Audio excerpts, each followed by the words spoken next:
Hi, my name is Jennifer Smith from the Coping with Depression blog at HealthyPlace.com.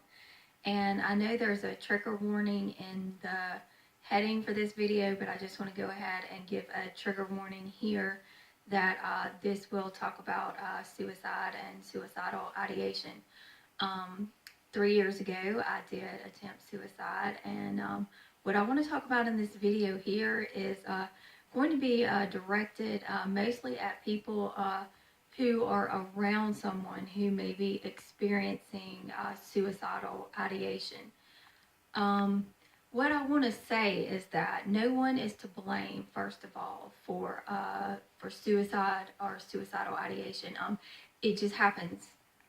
Sometimes people have mental illness and these things happen. But what I want to do in this video, as I said, is not to blame, but just to try to spread awareness and to try to prevent suicide as best as I can. I have a passion for that. I have a love for people who are hurting and for those around them. So what I want to do is just to talk about what you might be able to do if you see someone experiencing some of the things that I did when I was getting to the point of considering suicide and thinking that the only way that I could stop the pain was just to was just to rest. That was just my thought.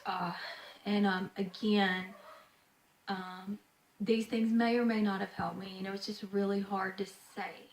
But what I just want to do is just to lay out some things that you could do to support someone and to hopefully be able to get someone that you love help if they're experiencing and you see them experiencing or exhibiting some of these behaviors.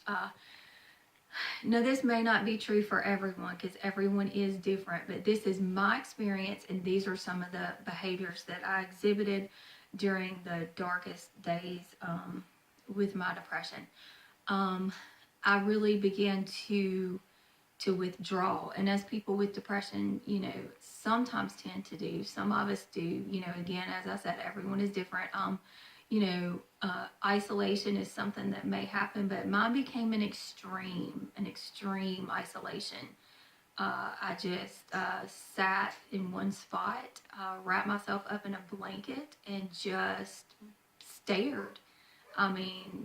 Stared. The TV was on, but I wouldn't say that I was really, watching it, just staring at it. And, in retrospect, my family members did notice that, but they didn't know what to do, so they didn't really say anything.